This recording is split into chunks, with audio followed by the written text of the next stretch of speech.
afternoon, everybody. We may have a few stragglers coming in, and I think Wendy's helping watch the door for us. Welcome to our new tech center. So this opened in July of last year. Chesapeake Bank bought the whole building, 52,000 square feet. We've renovated 20,000 for use for our IT, our call center, our merchant processing, Chesapeake Payment Systems, and we have some marketing folks too. So we have about 55 people working in this building now. And then we sold a portion of it to the Kensington School, and they have 16,000 square feet with a playground out back.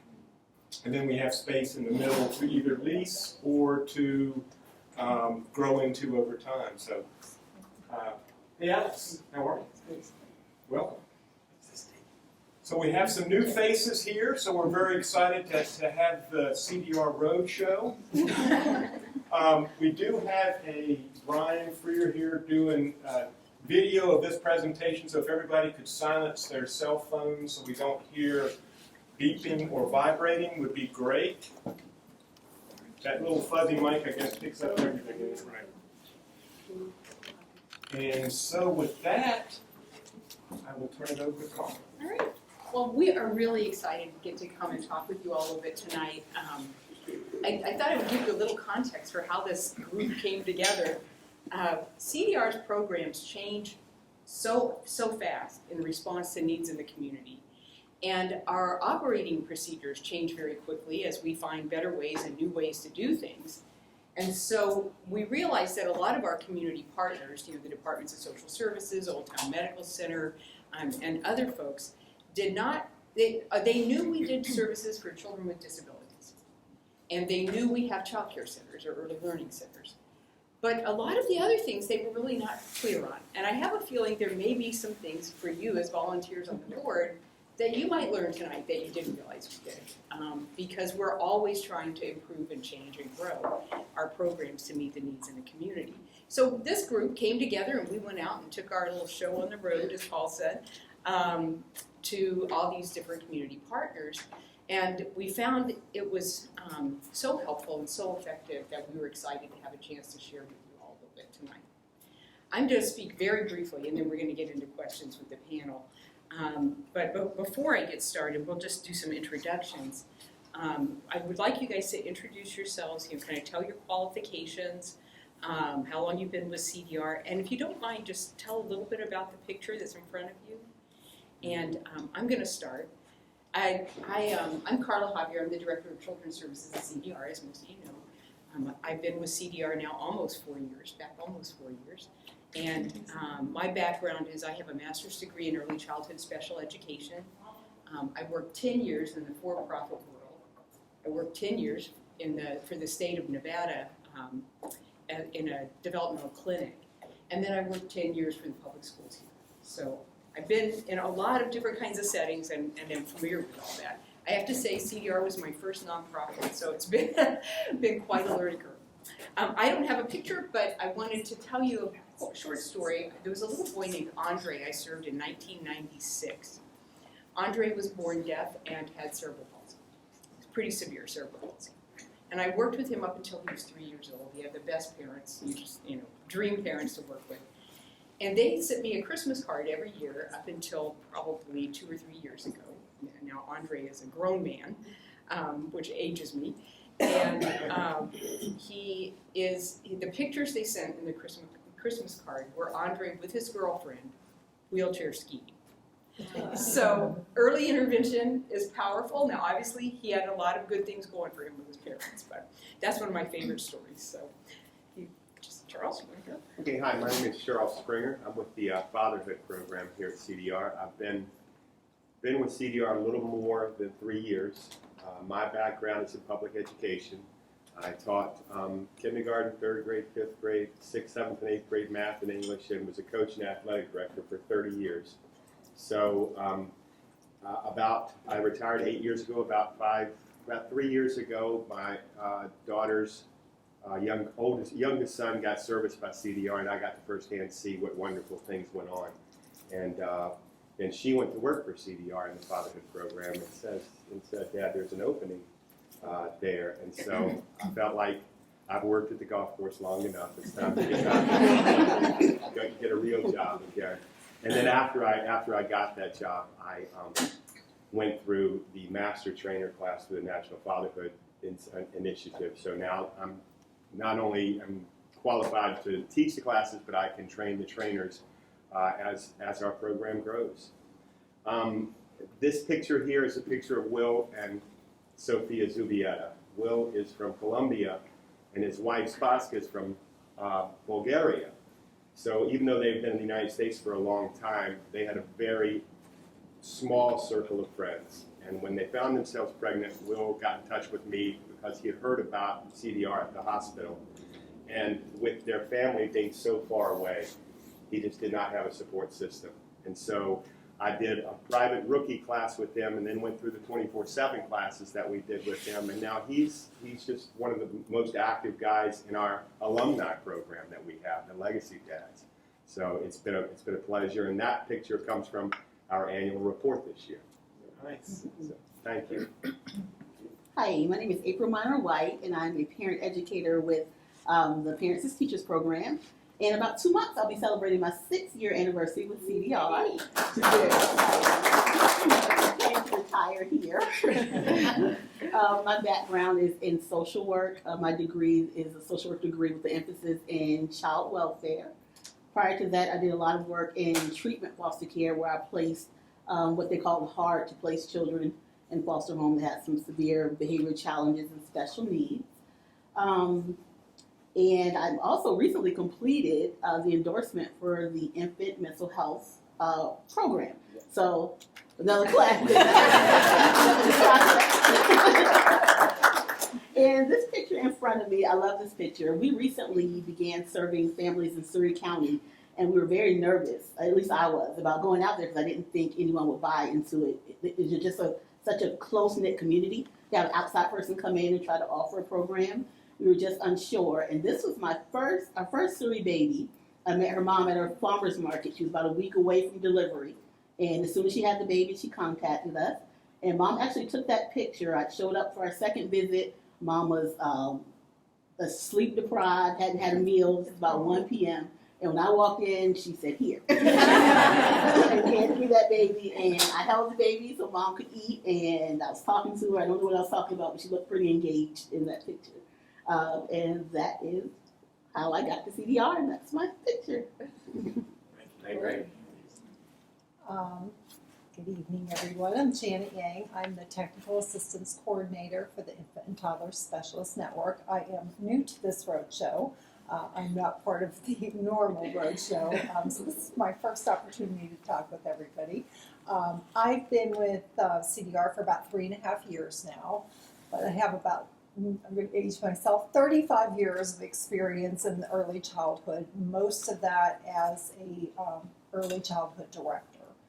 Most of that time in nonprofit centers. So I've worked in higher ed, I've worked in healthcare, and I've worked in government-sponsored programs. So I am not new to nonprofit organizations. I have a bachelor's degree in infant and early childhood development and a master's degree in education. I have certifications in infant and toddler class. I'm a LENA certified coach. And I'm a SIDS and Safe Sleep trainer. And one of the things I have also done for about 7 or 8 years is teach early childhood classes at Thomas Nelson Community College. So that definitely keeps me involved in the community, and I have taught actually a number of CDR Early Head Start employees in those classes. This picture in front of me is a little boy who is totally fascinated with this box that I made for this program. This particular program, the director asked me to come in and work with the infant and toddler teachers on activities that they could do in their classroom, primarily using inexpensive homemade materials because they really didn't have a budget for materials. And as you can see, this was a simple Amazon box and some duct tape and a couple of the little balls. But he had a great time just putting the balls in and pulling them back out. So, I love this picture because I don't often get in classrooms as much. A lot of times I'm working with directors or family day home owners, but this was an opportunity for me to work directly with the children. When adults play that, it's called cornhole. And if he was a little older, I bet you he could have pinched that ball a bit. Absolutely. Wonderful. Hello, my name is Valerie Ayers. I'm the occupational therapist with the infant parent program here at CDR. I am also new to this roadshow, but I'm glad to be here. So I have been an occupational therapist for 18 years. I am coming up on my 8th year at CDR.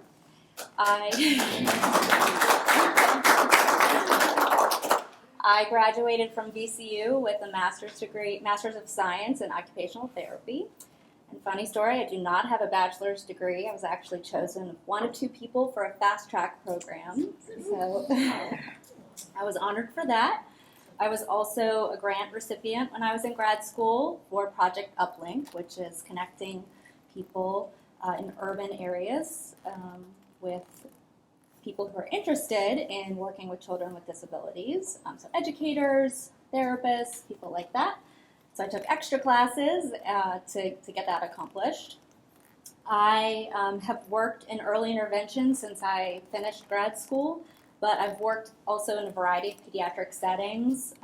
I've worked in the public schools. I've worked in private schools for children with disabilities and mental health challenges. I've worked in early intervention in all of the cities in Hampton Roads, Surrey, Suffolk, Petersburg, Hopewell, because I used to work for a contract company, so I would go wherever I was needed. I also have experience working with adults, but pediatrics is really my passion. I have a certification in sensory integration and praxis. I've taken numerous courses on oral motor and feeding, nutrition. I'm currently taking a certification to become an integrative medicine healthcare provider. So that's looking at for mental health. So that's looking at nutrition's role in mental health. And I take fieldwork students and interns almost every year, except for COVID. Anything else? I think that's it. My child. This is sweet Evelyn with her beautiful red hair. She will be turning 1 in May, and I just started seeing her in January. This was taken on Wednesday. Myself, I'm in the picture, and a physical therapist, Kathy's also in the picture. So Evelyn was born in Okinawa, Japan. She was transferred to a hospital in San Diego, and then transferred to Portsmouth Naval here. She just came home in December, and she has, I'm going to see if I pronounce this right, it's Boehring-Opitz syndrome, which is very rare. I feel privileged to be able to work with her. There's only 50 documented cases of this particular syndrome in the world, so it's pretty amazing. She has a wonderful family, military family. She has seizures, severe hearing loss, severe vision. She's ventilator dependent. She has a J tube, so her nutrition passes her stomach and goes right into her small intestine. She has cardiac issues and has required CPR in the past. So I started working with her in January along with PT. Mom's goals are to get her out in the community. So now she has a wagon, special wagon that we can transport her. Mom can take her for walks. She can go to walk with her big sister to school. So it's wonderful. And she's made tremendous progress. She has some purposeful movements now. She does not like being on her side, so she'll roll right back over. She has a Passenger valve, so she's learning how to use her voice with the ventilator. So soon we'll be adding additional therapies to help her use her voice more. So yeah, she's a wonderful, wonderful family to work for. Hi everyone, my name is Latoya Robinson. I'm a family advocate with Early Head Start program. I've worked at CDR about 5 years now. I first started off as a Early Head Start teacher here. I started working with children when I needed childcare for my daughter. I wasn't able to find any, so I started working out as a bus aide. And so she was able to ride the bus with me. And then I decided I wanted to work with children. I saw how they naturally were attached to me, and so I started volunteering in one of the classrooms. And I really enjoyed it, so I started going to school. And I got an associate's degree in educational paraprofessional. And then I started working on my bachelor's degree in early childhood. And I said, I really want to work in the classroom, so I became a teacher's assistant. And then I thought, I really want to be a teacher. I think I can do this. And I don't know how I found out about CDR, but I was on their website looking for a job opening, and I was like, oh, came around again, so I was so happy. And I've enjoyed it ever since. I'm also have a breastfeeding counsel course that I recently completed, which is a level underneath lactation consultant. I'm a certified infant massage instructor. And in June, I will have my master's degree in special education.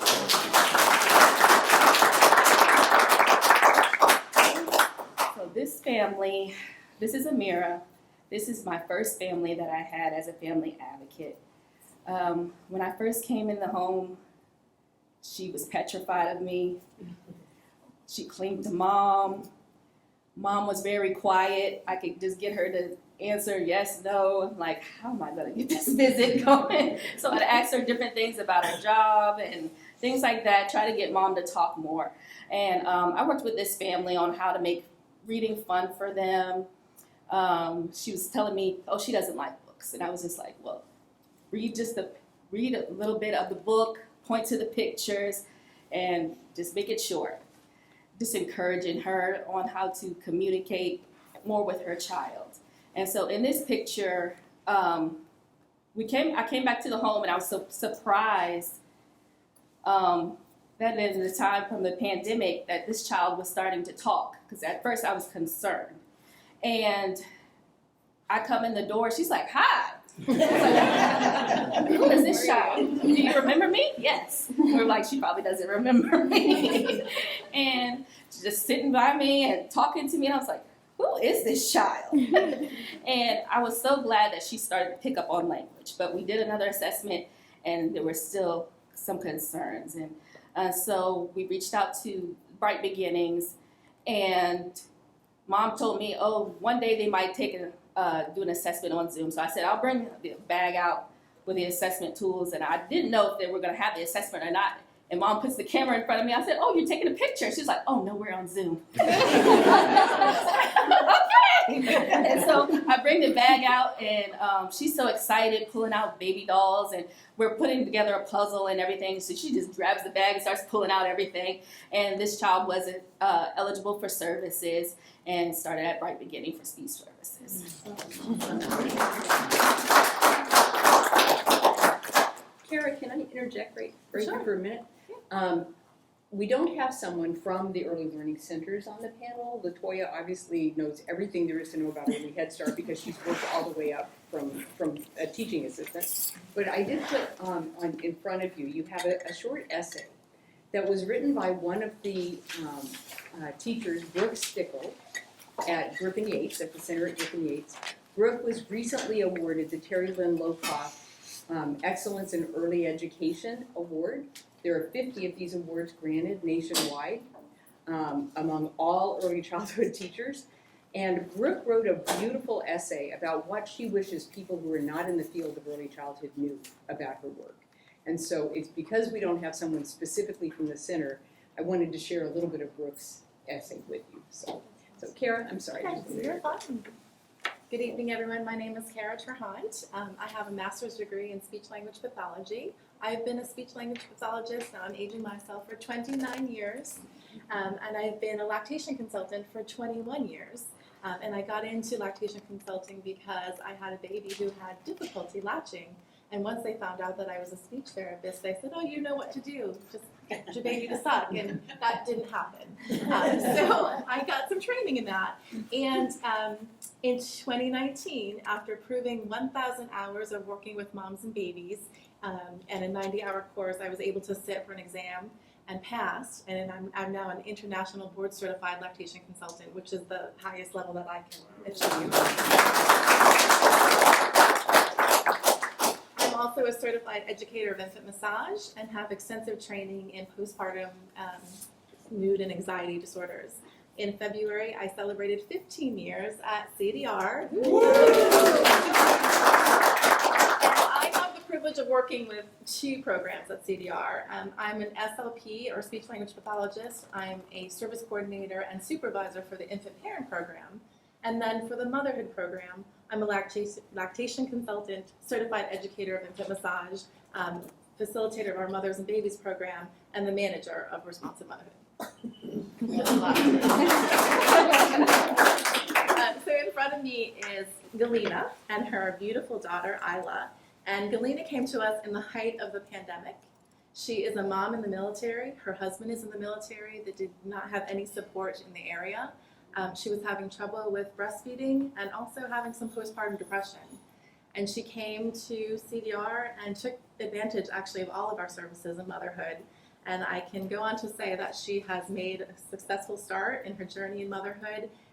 She is now actually part of a circle of support of women that she met while she was at groups, virtual groups, with us through motherhood. So that's Galena. Gosh, what am I supposed to say now? You have a lot. Good evening, everyone. My name is Miriam Hetwan. I am the Central Point of Entry Coordinator. I have had the pleasure and honor to be part of CDR's family for the last 11 years.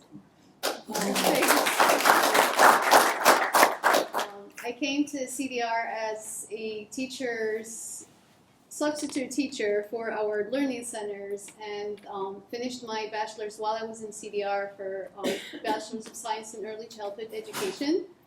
I am also a CPR and first aid instructor.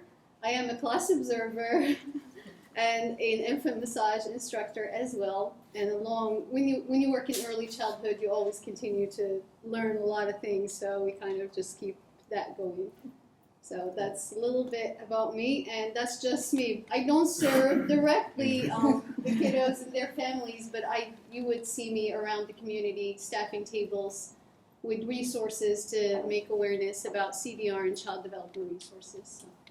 And actually, I think I talk about you all the time, because anytime anyone has a question about their child's development, they call that 566 TOTS line, and Miriam is the one that they get to talk to, and she does a pre-screening to determine whether they qualify. So we'll talk more about that. I'm okay. like the traffic controller. Out of over 1,000 calls a year that Miriam gets, probably 300 of those are people that she directly connects with services outside of CDR because they don't qualify for our services, but no one calls the Central Point of Entry who doesn't get connected to whatever it is that they need.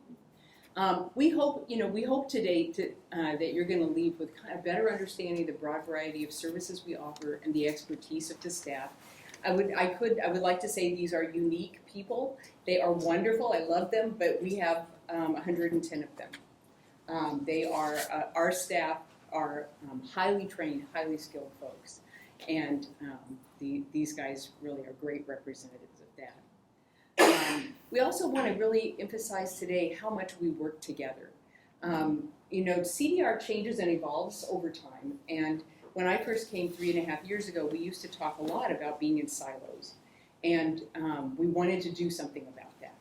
So, especially when Amy Stutt came on board as the director of training, and Oliver Wallman came on board as the director of the fatherhood program, we just have taken off with finding ways to connect our services to the benefit of families in the community. So we're also hoping you're going to come away today with a little bit more of an understanding of how we've evolved over time. There are some folks who think that the nonprofit sector should become more like the for-profit sector. And I get that, having worked in both. However, I would argue that there are a lot of practices in the for-profit sector that do not in any way reflect best practice. That really what it's all about, regardless of if you're for-profit or nonprofit, is the level of excellence that you want to achieve. And the reason I came back to CDR was because I know this place to be a place that is looking always to improve and to achieve the highest level of excellence in every service that we provide. So to me, the key things involved in achieving that excellence are dedication, discipline, reflective practice, and responsiveness. I'm going to go through this very quickly because I really want you to hear more from these guys more than me. In my view, discipline is the single most important thing that separates the good from the great. We are highly disciplined at CDR. We're disciplined in our mission. It's very easy to fall into mission creep, to start going after the money, looking for projects that because of the funding, and to pull away from what's most important. But we are focused like a laser beam on the child and the parent and the caregiver that are in front of us. That's the point. If we don't do that, there's no point in even opening the door, right? We are focused on our purpose, on our values of family-centered service, and this discipline plays out in how we hire, who we hire, how we onboard staff. It is all done so intentionally. You know, sometimes it seems like, well, everything just runs smoothly at CDR, but that's because there's all of this work and discipline that comes in behind it. And in planning for the future, as you all have been doing on this board. Dedication is, you know, we couldn't have, next to dedication in the dictionary, you could put their faces, because they are dedicated to the people that we serve. But we are also dedicated to continuous quality improvement, to always improving our skills. I mean, as you could see, there's a lot of cross-training that happens, a lot of people who go come in as an occupational therapist and then find an interest in infant massage and get certified to do that. And CDR supports that dedication to continuously improving our skills by providing high quality staff development and professional development opportunities. We are dedicated to developing new programs. When I first came almost 4 years ago, the motherhood program served, I think, like 18 children. They've grown 600% in 4 years. The level of service that they have provided has been directly in response to the needs in the community. So when COVID hit and babies couldn't go in and get weighed at the baby weigh at the weigh station with the weight check with the doctor, well, Kara said, I think we should run a baby weigh station where people could drive through and get their baby weighed. We did. They came, and we're still doing it. So you know, what started as essentially a breastfeeding program has now evolved into a comprehensive motherhood support program, because of the dedication that the staff have to trying to find a way.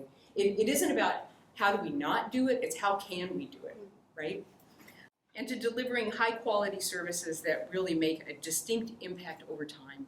It's so easy to get caught up in the next grant we have to write, and the next thing that's coming up, and the next report that's due, and to lose sight of this is a long-term, you know, we're in this, it's a marathon, not a sprint. And so to build programs and build people up, to develop the skills of our staff. You know, these are things that we do every day, but that we see the fruit of over time. So nothing happens overnight. And we are very dedicated to each other. We recently did a cultural survey, a workforce culture survey at CDR. It was very extensive. We're still analyzing the results. But I can tell you that one of the things that stood out on that survey were how dedicated people felt to each other, to supporting the work of their colleagues, to the support they receive personally at CDR. Sometimes, you know, we get talking at CDR and it sounds like, oh, it's so warm and fuzzy, it's so nice. But no, this is about best practice, right? This is about how to do this well. Reflection and responsiveness really go along with the first two. I'm not going to spend time on this, but you know, the whole purpose of social sector work is to move the needle on social sector issues. So if we can't demonstrate to the community, to our funders, to you, that we are doing that there is a difference in the community because of the work we do, really, what is the point? You know, it isn't about doing CDR to do CDR. It's about doing CDR better and higher so that we can make a bigger and bigger difference in the community we serve. And you know, it's easy, again, when you do these comparisons with for-profit and nonprofit, the outcome for us is not in dollars. The question for us is not how much does this cost? Although obviously we have to be good stewards of our funds, and I believe we are. I mean, my gosh, if we didn't have people like Wendy who help us with that, you know. But it's not about how much this costs, it's about what is this worth? What is it worth to you to have a stable family? What is it worth to you to have a child that's entering kindergarten ready to learn, you know? It's really about the worth of the work. And so it all starts with the people, obviously. We are ambitious people, but primarily we are ambitious for the mission of the agency. We all want to achieve, we all want to grow, everyone wants to, you know, move up or do other things with their career, but our primary ambition is that the mission that CDR is focused on and achieved. And one of the reasons I'm here is because we really use a servant leadership model. And under that model, I love this definition, it's defined as getting people to follow when they have the freedom not to. And I think that says a lot about the leadership, about Paul's ability to set the tone for us, and about the other directors and the other program directors and how we approach working with these incredibly talented people. So with that, our staff are really committed to a high level of rigor, and I think that's evident. So I'm going to ask you guys if you would just describe your program. You've said a little bit about what you do, but if you describe it, really who the people are that you serve. You talked about that some with the pictures. What services your program provides. And then the biggest question is what changes in the lives of a family or of a child care provider or father when you work with them? What changes it? What's the point? What's the difference, right? And you can answer this in whatever order y'all want. Well, I'll start. Don't look at me, Charles. Yeah, go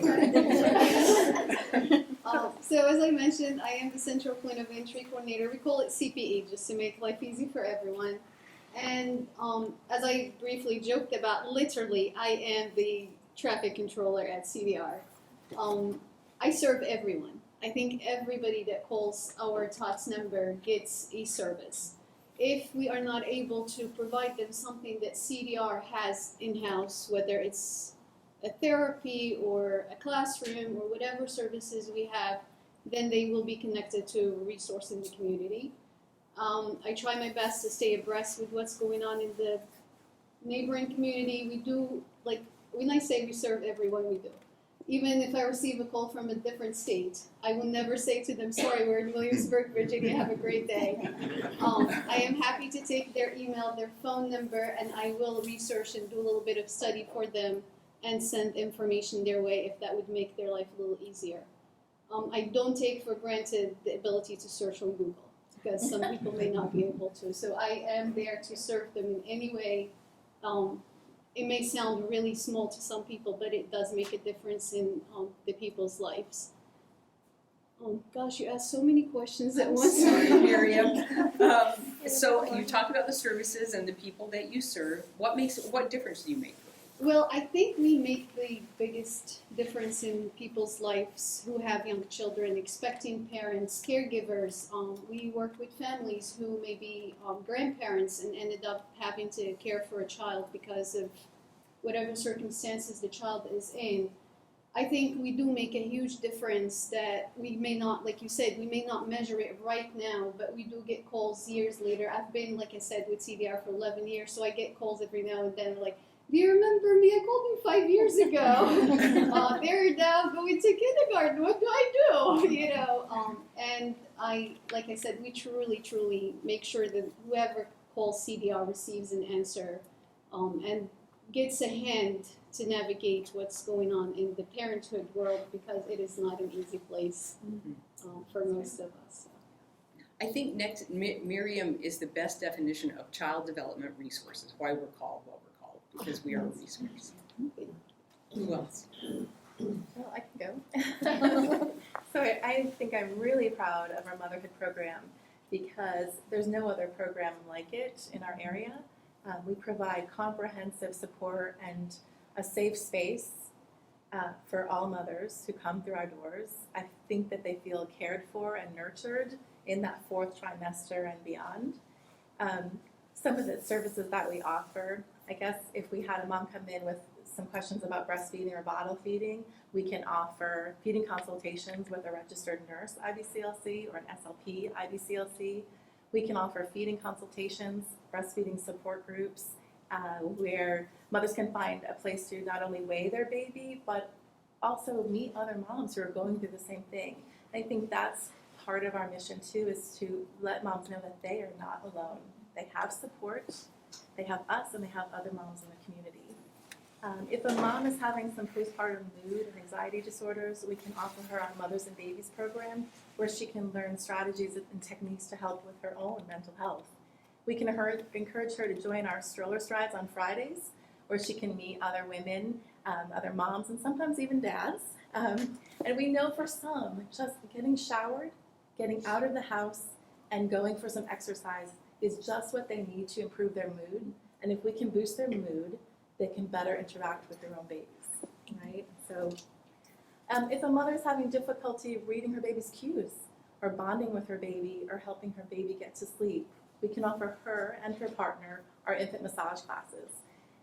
Research really has shown that infant massage promotes bonding and attachment. It regulates behavior states, so it lets the baby relax and fall asleep. It helps mom and dad relax too. It lowers stress hormones, it reduces crying, and it even reduces colic and gas. So some of those are the things those are our programs. And like Carla said, when we see a need in the community, we try to fill it as best we can. The Way Station was one of those needs. And now moms have said, you know what? We're okay meeting in groups. So our Way Station has become a Way Station group. Before it was by appointment, and now we're having smaller groups. So moms are saying, we're ready to get out into the community, we're ready for that group culture, and so we are able to offer that. I think that's really kind of unique about us. And then the newest need really being prenatal care and baby education. So we're working with the fatherhood program, and I'm really excited about this. We're offering a rookie moms class while they hold their rookie dads class. So while dads come in, moms can come too, and they can come see us and really learn about some of those really basic things that some moms don't know about.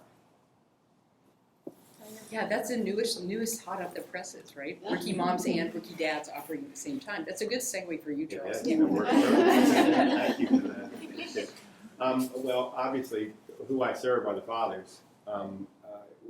A lot of the programs here are family and child-based, but I mean, ours is the father and what his place in the family is and what he can do to better that place for himself.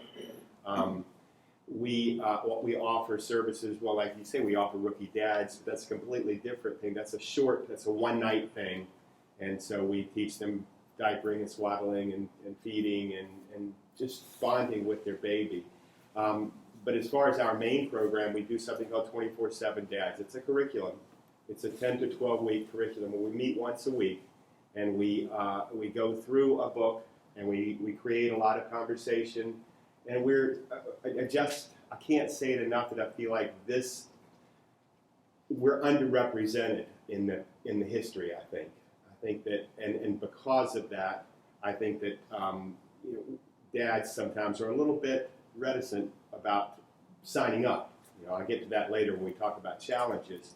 But we also, every client who comes to us gets referred to our workforce specialist. So if they happen to be looking for work, and she can work with them on resume building or interview techniques or filling out an application or even sending them out on job interviews. She's made a lot of inroads to places here in the community where she could where they can go. But as far as the needs that we meet, unfortunately in our case, sometimes the needs is a certificate at the end of the program that they have to show that they have completed a program. About 50% of ours are either court ordered or agency ordered to take the class, and that in itself can be a challenge. But it also the great part of it is that once they get in there and they understand that they're not alone in the job that they're doing, they're not alone in feeling some of the pressure that they feel. It makes it so much easier on these guys. And for me, I mean, that's the best part of my job is besides working with everyone here. Really, the best part of my job is seeing a guy really hesitant at the beginning to talk, and identifying the needs that he has, and being able to pull him out of his shell and make him, say, I cried today, or something that they would not be comfortable doing before. We love our program. We use 24/7 as our base, but sometimes the meetings just go off in a conversational mode about those topics. It's discipline, it's communication, it's co-parenting, it's what it means to be a man, it's family history, it's showing and feeling your emotions. It's all kinds of things. We run the whole gamut to where at the end, I think the guys, according to the evaluations, the guys have gotten a lot out of it. I really appreciate that, but I'll pass it on to someone else. Well, thank you. So I'm with the Parents as Teachers program, and we're really unique in that we're able to serve families with children ages 0 to 6 years old. So we're often able to enroll a mom who's pregnant and then follow her family all the way until the child enters kindergarten. Our families are a wide variety. We have single moms, single dads, grandparents as parents, relatives as parents, and we're able to serve them all without any eligibility requirements other than them living within our catchment area. And we provide parent support. We provide parenting education using our Parents as Teachers curriculum, which is an amazing curriculum. And I forgot to say earlier that our program is the only blue ribbon program in Virginia. In the state of Virginia. We're very excited about that. But we partner with the parents and we work on goals that they identify as goals that they would like to work on. And we meet in the home once or twice a month, depending on their needs and schedules. And we just really get down on the floor and teach the parents how to interact with their children and bond with their children. We do a lot on kindergarten readiness. We can continue to the work from IPP. Did you speak on IPP already? No. Oh, okay. I probably will. Continue to work from IPP where they may have identified a delay, and we just continue to provide activities in order to promote the child's development in that area. We connect the family to resources in the community, which is a very big one, whether it's individual counseling, family counseling, connection to finding a primary care physician or a pediatric dentist. Also, lots of basic resource connections. Where can I go to get assistance with paying rent this month? Where can I go for food? Where can I go for diapers? We do a lot of connections in that area. We also have a nurse who's phenomenal, and she meets with our parents at least once a year to do health screenings for the child and the family, and also work with the moms on depression and provide some support on depression. And we also do education, which I said about the curriculum. And the second part of that question, Carla, I was trying to remember it. What changes for these folks? What changes? I recently had a mom share with me. She said that, you know what, the work that you guys do actually has the potential to break generational curses. And that, I get chills when I hear that because I never had anyone break that down for me. Say that again. That mom said that the work that we do from our program has the potential to break generational curses. Curses. And she identified her generational curses as child abuse and poverty. So just sitting and thinking that the work, every single thing that we do as CDR as a whole actually moves that scale for a family. And you wonder, I go there for an hour and I sit on the floor and I talk to mom and we play with baby, how is that helping? But every single thing that we do every day impacts that family and has a long-lasting impact on that family. Absolutely. Okay. So, Skip to you since you yeah, great segues. So again, I'm with the Infant Parent Program, and we serve children birth to 3 years old. You can see them right up until the day before their 3rd birthday. And we have occupational therapists like myself, physical therapists, speech therapists, as well as developmental specialists or educators, the teachers. The child, in order to get into our program, they come through Miriam, and she makes her referral to us. We go through a screening process, and then we go through an evaluation process. And so the child has to either have a diagnosed disability, like Down syndrome, cerebral palsy, prematurity, or present with a 25% delay or greater in one or more areas of development. Or they can have what is unique to Virginia, they can have what's considered atypical development. So we can oftentimes, if a family is stressed over their child's development or over sleep concerns or eating concerns or behavioral concerns, we can help support that family by fitting them into that atypical category. Let's see. So you're going to see a common thread. We also make our goals based on the family's priorities and what their concerns are. And so, let's see, changes for people. So our role is really to educate the parents and to empower the parents to feel comfortable with working with their child, being with their child, playing with their child, because every interaction that parent has every single day, every single hour, is what is going to help that child learn and grow and thrive. So that's really our goal, is to empower the parents to do what we do and to carry over the strategies. It's very important that they help their child to be the best that child can be, whatever that may mean. So I love seeing the changes. What brings me joy is seeing the joy on the parent's face when their baby does something for the first time, or when they share with me at any time, day or night, a success, whether it be the most mild success. That is really the changes that I look for, and they're celebrating those small successes. I think unlike most people on this panel, I don't work directly with individuals or families. I work with child care providers, so infant and toddler providers across the state of Virginia. So they can work in child care centers or family day homes. And again, that common thread, they identify some need or some issue that they would like assistance with. So it can be anything as varied as they'd like to expand an infant or toddler classroom.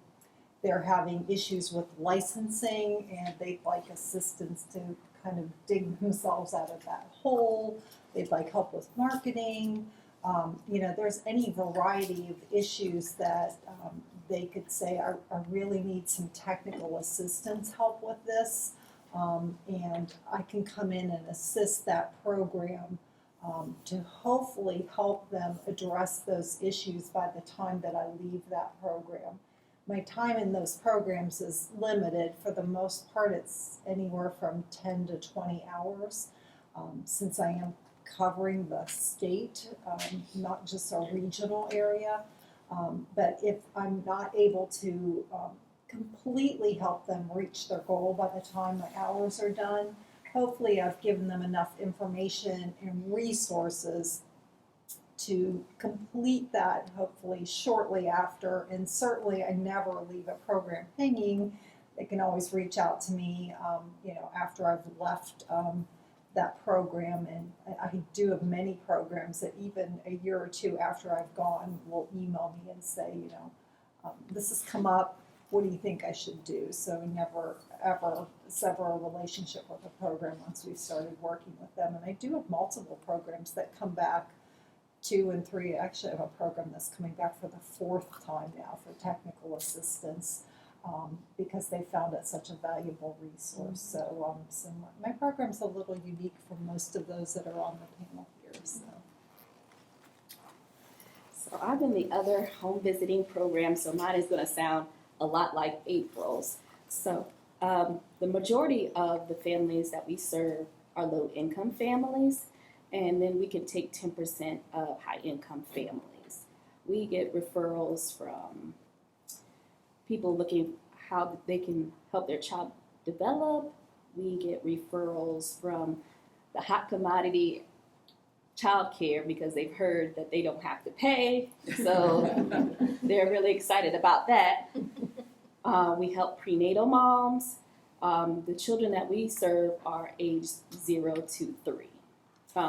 We help children with and without disabilities. We have families with 2-parent homes, single parents, and grandparents.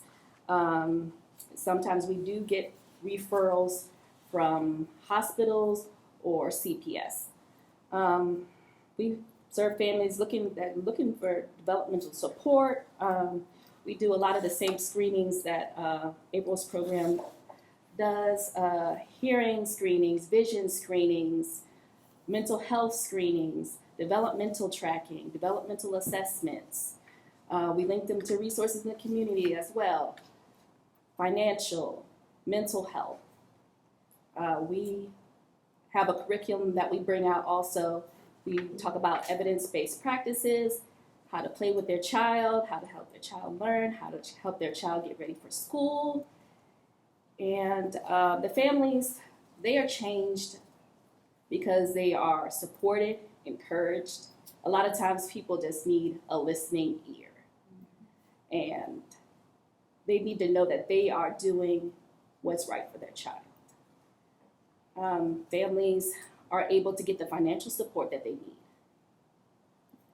Families are able to talk about, we're able to talk about self-care and stress so their family isn't affected, taking time out for themselves. Families are learning how to unpack trauma.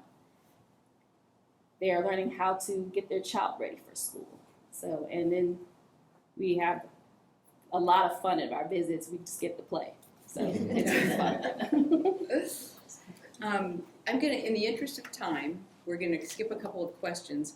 I did want to point out that the Early Head Start program is a home visiting program that serves children 3 and under who are living or experiencing poverty, whereas the PAP program has broader eligibility requirements, so they can serve just about anybody, and up to age 6. So that's kind of the difference between those two programs.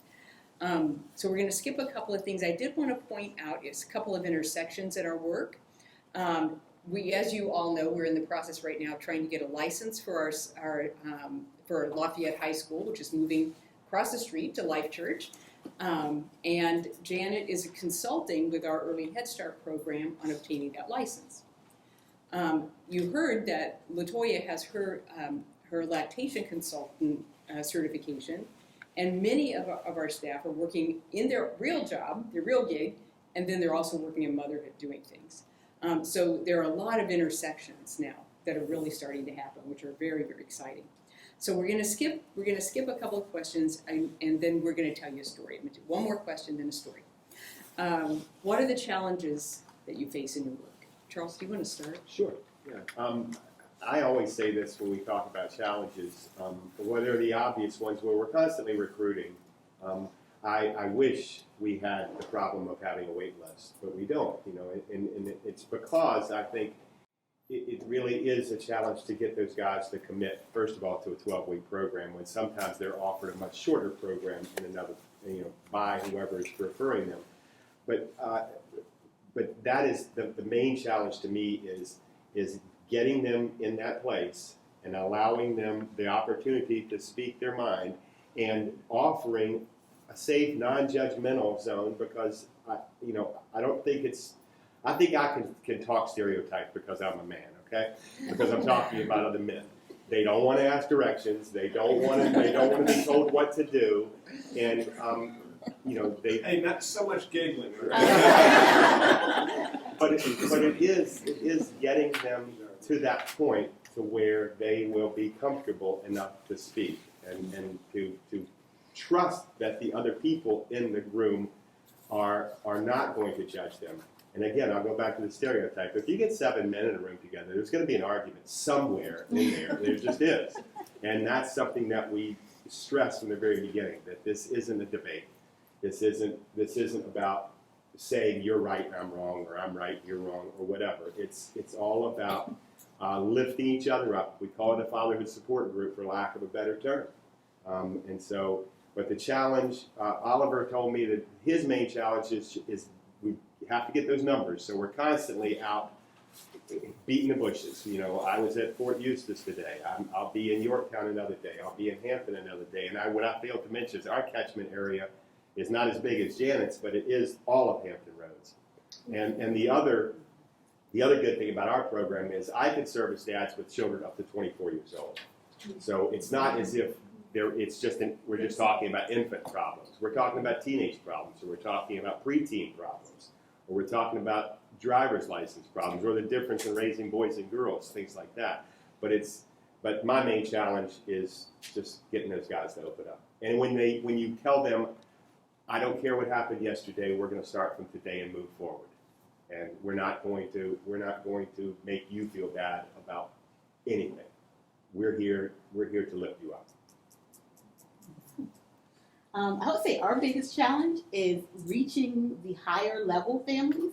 Our families who come in who just have some concerns about parenting and wanting a little support. Those are our parents who consistently and constantly keep home visits and show up and are engaged. But for those families who have higher risk, just getting them to remain involved and keeping them involved, because they have so much other things going on. But it is a challenge to keep them involved and engaged for longer periods of time. That's one of our biggest things. And then, Charles, I can't complain between you and Janet about our catchment area being so large. I feel like I can't even speak on that now. But, you know, we serve families from Lenexa to James City County to Williamsburg City to York County to Yorktown to Poquoson, and then over to Surrey County. So that presents a challenge as well, at spending a lot of time in the car and getting to people and getting the services provided. But definitely not on the level of my two friends here. What I say about it, we all know nothing good came from the pandemic. But if I had to point to one thing, it's that I can get guys from all over Hampton Roads in a meeting where they don't have to travel. So, I mean, it's been wonderful. Excuse me for interrupting. No. Well, I was going to say, driving up to Northern Virginia was a joy during the pandemic. There was one thing I absolutely miss, because I have to do that quite a bit. I think for me, because we had a meeting the other day, I said for me, sometimes it's just a feeling of safety. I have to go into programs that are, or family day homes that are in really isolated areas. I don't know what I'm walking into sometimes. Sometimes you kind of just take a deep breath and go, okay, let's hope for the best. Because I don't know anything about the providers or the programs that I'm walking into. And, so sometimes that, it's scary. I have to be really honest when you walk into programs. And I mentioned to Carla and all my fellow panelists that I always just have to kind of keep in the back of my mind, I'm here for the kids because they're here every day in this environment. And this provider reached out to me for help, and I'm going to do everything I can to make this environment better for them. I can't address every issue that I see, and sometimes there are many. But I'm going to do everything I can because no matter what, these kids are in here. But I've been in many programs that are less than desirable. I'll be really honest, and so that's something that I don't think people always think about when you think about us in these roles, having to go into homes or even some child care centers, to be quite frank, even if they're licensed. And I go into unlicensed programs as well where there are no standards. That's just something that, might be kind of eye-opening to you, because I came from programs that were licensed and, we kept up the standard, tried to beat the standards, and it's, there are some days when I kind of leave and take a deep breath and go, what can I do to really help these programs and these children? So, just a show of hands, how many of you have ever gone on a home visit or into a center and had a sense that maybe it wasn't the safest place? Yeah, that's very common. Did you have other challenges that someone wanted to share before we tell our story? Anything else that was kind of unique? Well, I think just the fact that families, when they are ordered to receive services, whether it's through Department of Social Services or through the court, just having the conversation with them about the great services they can get through CDR and just trying to get them to buy in that this is truly for them, it's really for their benefit. I think it's the biggest challenge, really, just to get that buy-in in the community for some. Yeah. Once we can get our hooks in them, Yeah, you know, that's it. it's all good. All right, so we wanted to close with telling you about a fictional family who is served by all our programs. So I'm going to start with Once Upon a Time. There were two parents who were expecting their first child. They were worried about being parents and how they would afford having a child, and because there was a history of autism in the extended family. They heard about CDR and decided to call. I received the call on a beautiful Monday morning from an expectant mother who felt very overwhelmed and is uncertain about what's awaiting her in the parenthood journey. She wasn't sure what to do, so I thanked her for calling CDR and assured her that she just made the right first step towards the right decision. And Mom shared that she was interested in knowing more about motherhood, about how to care for her newborn, how to start and maintain breastfeeding, and also how to take care and decrease some stressors in her life. So with her permission, I gave our responsive motherhood, the referral for this family. So on Monday afternoon, after my infant massage class, I sat down to answer some emails and saw that I had a referral from Miriam from a mom who was needing some support. I called Mom and invited her to our Rookie Moms class to be held the next Tuesday at 6 p.m. and asked her if her partner might be interested in the Rookie Dads class happening at the same time. Both came to class and learned baby basics like holding, feeding, burping, and diapering, and both left and they indicated that they felt more confident in their ability to care for their baby once he was born. A few weeks later, Mom called to share that she had had her baby, but she was afraid the baby wasn't latching correctly. She was invited to our baby weigh station group, where a lactation consultant helped her to improve the baby's latch. They did a pre and post weight and determined that the baby was getting enough milk. While at group, Mom met another woman whose baby was born on the same day. The two women exchanged phone numbers and planned to meet us for our stroller stride in CW later in the week. During the group discussion, Mom shared her feelings about motherhood, how isolating it can be, and the stressors that parenthood can bring. So we invited her to our Mothers and Babies class. Mom also shared that Dad was also anxious about the baby's future. He was worried that he wasn't going to be a great dad. With Mom's permission, I called Charles from Fatherhood. Upon arriving at the office after I met with a potential client to fill out enrollment paperwork, I received a call from Kara regarding a dad who had attended Rookie Dads the previous week. She stated that he was feeling some anxiety about his role with his new baby. I called him and learned that he was anxious about not knowing what to expect next. Since we had just started a new 24/7 Dads group the day before, he seemed to be the perfect candidate. I made arrangements to go to his home to discuss joining the group. Once we decided that this would be a good fit for him, we filled out the necessary paperwork. I supplied him with the 24/7 Dads workbook. I went back to my home office and entered him into Inform, which is our database. I then sent him the links to the applicant characteristics survey, the entrance survey, and the local evaluation survey. Since he was one session behind, I arranged to meet with him in the community to conduct session 1, what it means to be a man. The following week, he was introduced to the other dads and quickly found that the group was a safe, non-judgmental place to share his feelings. He even learned that there was another dad in the group with whom he shared many interests. Phone numbers were exchanged and a friendship ensued. As I got to know the family, they shared that they were noticing some significant milestones were not being met in what they thought were appropriate times. So I contacted EHS.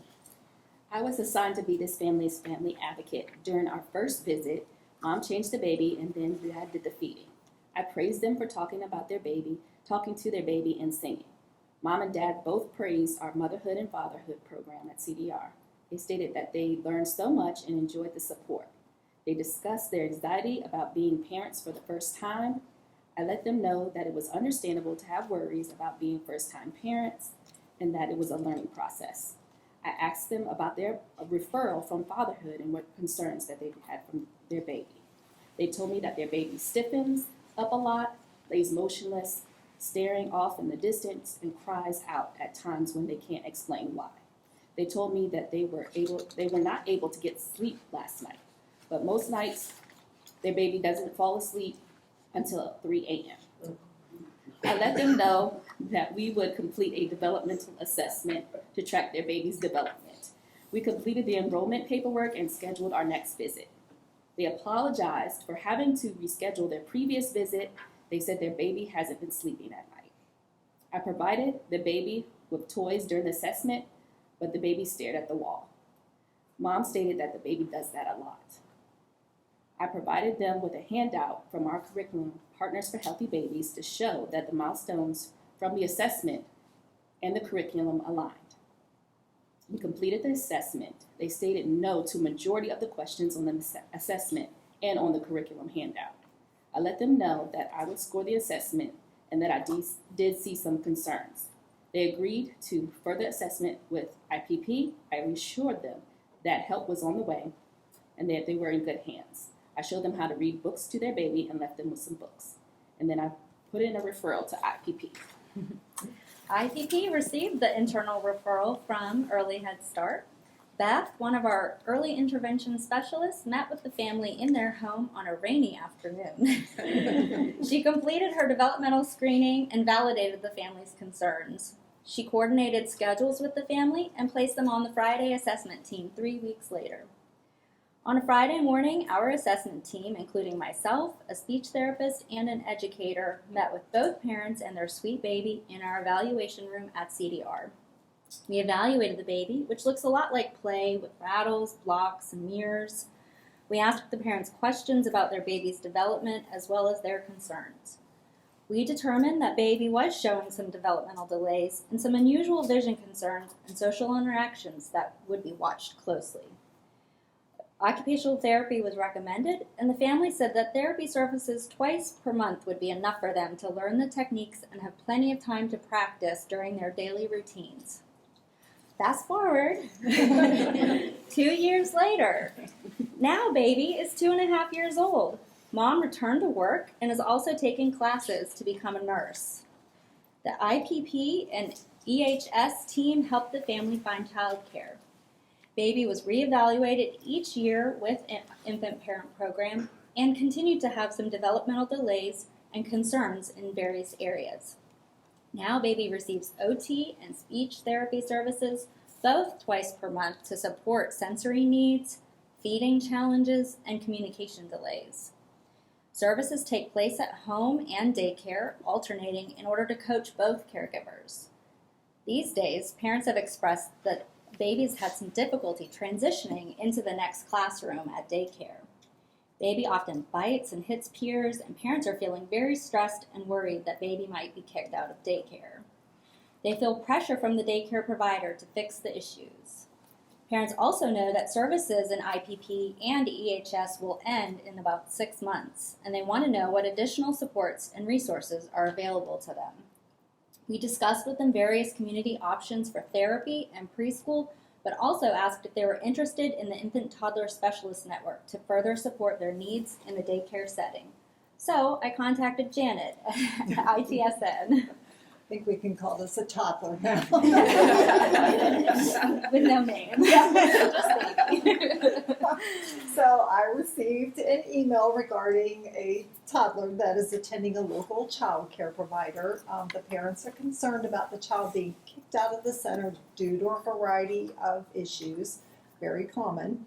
I explained that I don't work with individual children, but that I could reach out to the center director to see if they were interested in my assistance, to work with the classroom teachers to help them address issues in the classroom, to help them improve the overall classroom environment for all of the children. Since our child does have a diagnosed disability and may not be the only one in the classroom with one, I can let the director know that I can assist the program on becoming more inclusive, working with the classroom teachers to ensure that they have appropriate sensory toys and materials, and that the classroom environment makes participation in activities possible for every child. If they agree, I would make several visits to the classroom to observe the environment, materials, and classroom activities and suggest changes as necessary. Since there are also behavioral concerns like the biting and fighting with peers, I would also reach out to one of our mental health consultants about providing services to the child and or the classroom to help the child manage and express their emotions. Working together, we were successful to help this child manage their difficult transition. Since our child is now close to turning 3, I suggest to the program director that she have the family reach out to April in the Parents as Teachers program for additional assistance as their child navigates their next few years. I received a referral from Janet a few days before CDR was scheduled to close for furlough. I set aside time. That's how it happens. I set aside time in the afternoon to make contact with the family and to schedule our first home visit, because we always want to make sure that we contact the family as soon as possible after getting a referral. Mom answered the phone when I called, and we had a lovely conversation. She raved about all the support that she has received from CDR, and she shared that she was so excited to learn that parents as teachers could continue to work with their family until the child turned 6. We scheduled a home visit at a time that was convenient for both parents. I met the child on the first visit. He appeared to be happy and well bonded with both of his parents. He showed an interest in the items I brought along for the visit, which is bubbles, crayons, and paper. He also showed me his favorite toy, a Spider-Man doll. Mom and Dad talked about his earlier challenges and expressed feeling in awe of how much he has grown and developed.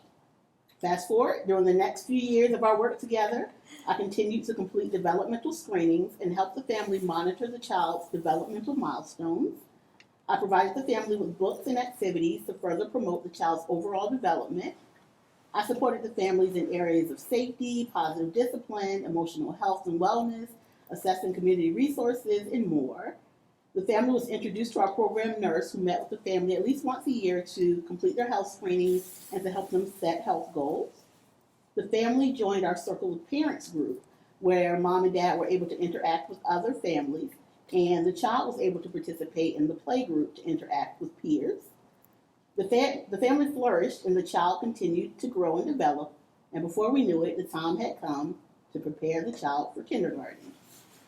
We read books about kindergarten, played circle time games, visited the school, and even got a chance to sit on a school bus. The child was excited about starting Big Boy School, and we celebrated our last visit with cupcakes at the park. On the first day of school, Dad sent me a picture of the child waiting at the bus stop wearing his Spider-Man backpack and a huge smile.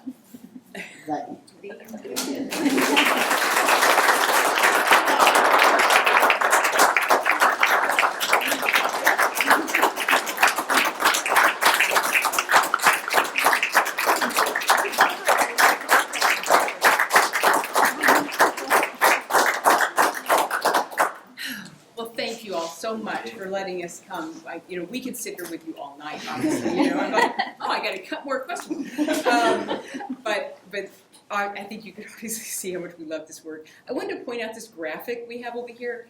I always think of CDR as being like a duplex with two sides of the house. There's the Center for Professional Development, also called Training, and there's Children's Services. But it really is all one house. We are one house, no matter where we're located, although being under one roof would be great, and depending. But we are already united and moving forward together. So we really appreciate y'all. We would be happy to take questions, but I don't know if your time will allow that. I'm not sure what we'd ask. I do have one question. Obviously, the breadth of services is just amazing. You guys are rock stars. What is missing? I mean, if this is a question of the whole group, I mean, is there one big hole in the middle of the donut? Because we're always as a board thinking, how can we serve more children? So what's missing? Yeah, I can can speak a little bit to that. I think sometimes I hear moms coming in and saying, I wish I knew this was here. Is CDR new? No. We've been here for 50 plus years. No, why don't you know about us? So I think that part might be missing sometimes, where they don't even know what we offer. That's one thing that I can Which was part of why we created this panel, to get out there and help people to see.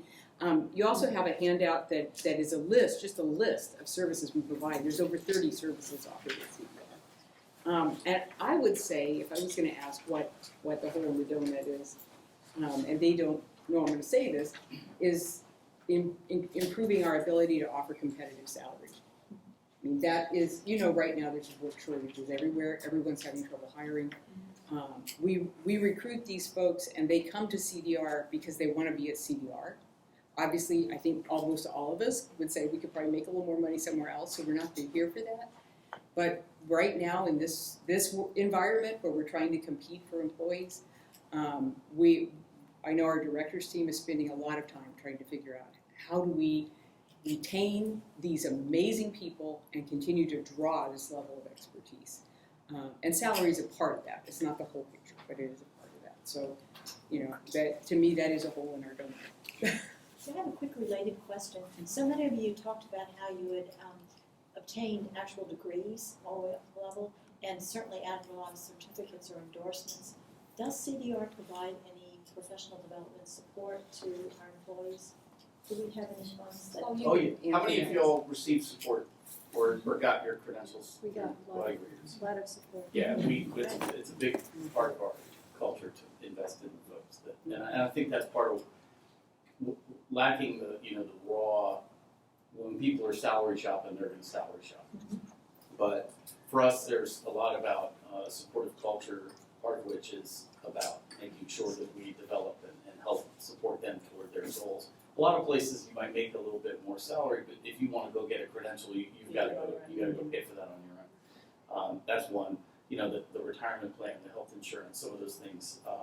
We can't do it all, but there's a lot that we try to do to support the staff. So I'm glad to see that many of you received that, and a lot came to us with really advanced credentials, and we lean on those credentials. And the state and the feds change the rules sometimes, and so they've had to go back and kind of re-up certain things. Support for their licensure, all that kind of stuff. Some of those very basic things, but really anybody that raises their hand and says they'd like to advance in their field and with a particular credential, we would support that. And over the furlough break, one of the things we were able to do was spend some money to bring in and train people to be infant massage, and not only to be in that role, but I think you all are able to now train. You basically coach the parent in how to do the massage. So Yeah, Kelly is actually, the nurse is actually in the process of obtaining her train the trainer to become an infant massage trainer. So yeah, I mean, that's how motherhood started. Kara came forward and said, I'd like to be a lactation consultant. I was a lactation consultant when I got here. Actually, it was one of the reasons I took the job, because I could use my skills as a lactation consultant in IPP with my speech language pathology. And so then as the need arose, I want to learn more. I want to learn this. I want to go higher. And, I think that's one of the things that keeps us here too. That's one of the things that really struck me, and congratulations, and I'm excited to be here with you, but your commitment to expand your ability to serve the outcomes of your family by expanding your education and seeing the need for you to become more educated, it's heartwarming. I mean, we need to see that kind of commitment, because a lot of people do it self-serving. You're doing it for the good of the family and the outcome. I think it speaks to your comment about profit and non-profit. It's not like selling me a big difference all the time, but I really gotten a lot today. So thank you for your commitment to the outcomes. Thank you. I applaud the level of commitment and the degrees and additional training that you all get. I really am amazed and blown away. But one of the things that shocked me was your concern for safety. My daughter interned with CDR for a while, and she went into a few places on home visits, not alone, and was even said, you would not go in as a female alone in this place, which I've had a little exposure to that. But I'm still concerned that every single one of you all raised your hand on safety. There's a lot of technology out there. There's tracking or connecting back to check in with people. how can we make you feel more safe?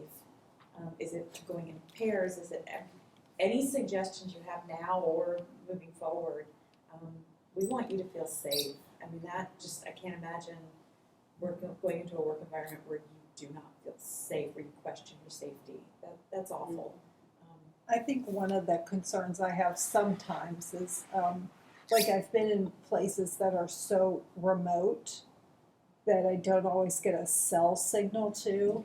So even like Amy has, you can text me or whatever. Well, I can't do that. I don't have a cell signal to even do that. So like if I felt uncomfortable or something, I can't even reach out to somebody to say like, getting the creeps here or whatever. You just don't even have the ability to do that. So I'm not really sure how to address that issue, short of taking a pit bull with me. I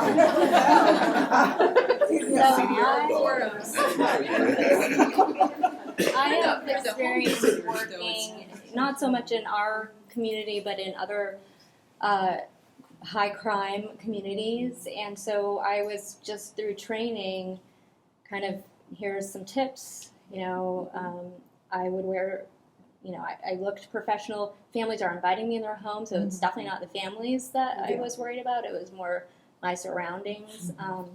People thought I was a nurse or, other kind of health professional in that sense.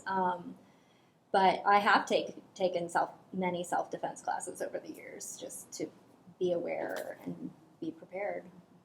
So, and we've actually had some training with the James City County Police.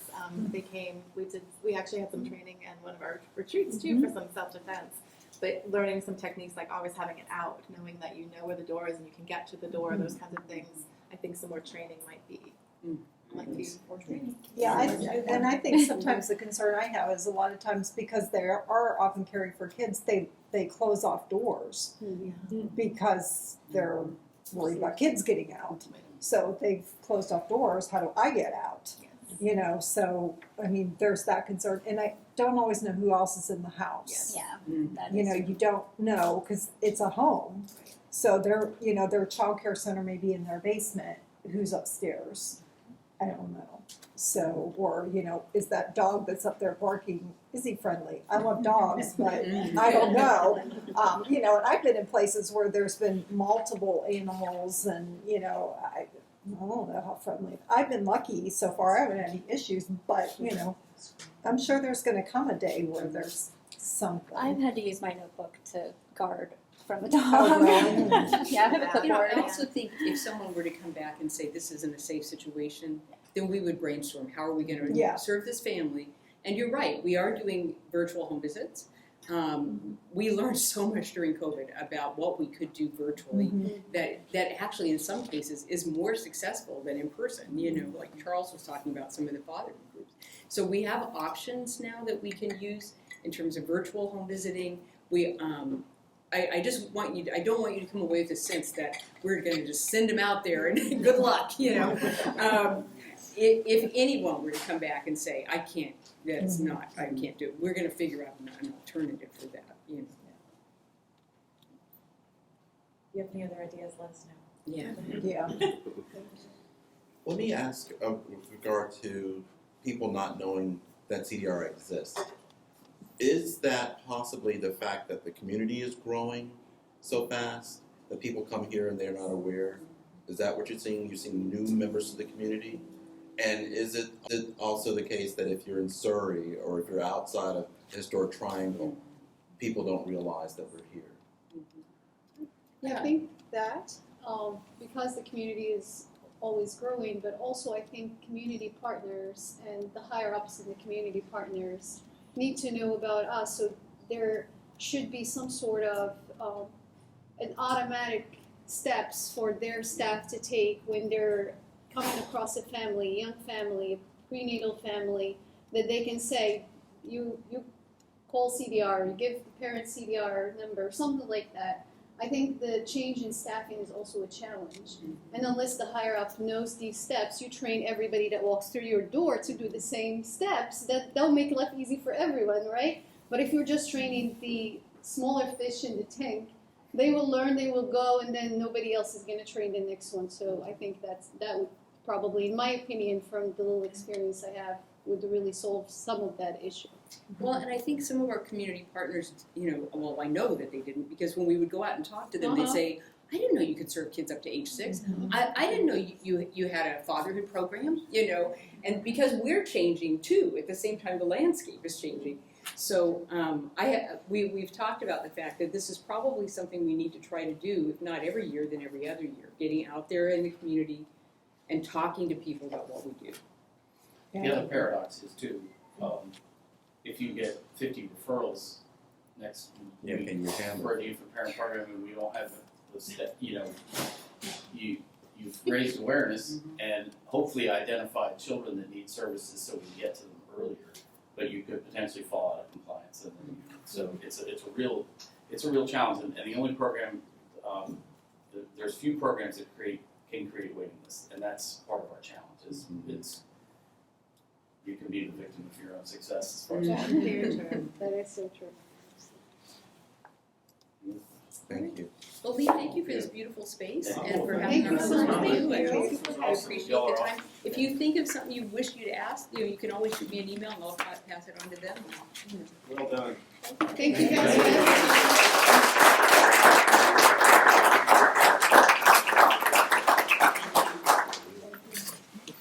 And thank you for everything you guys do. Really appreciate it.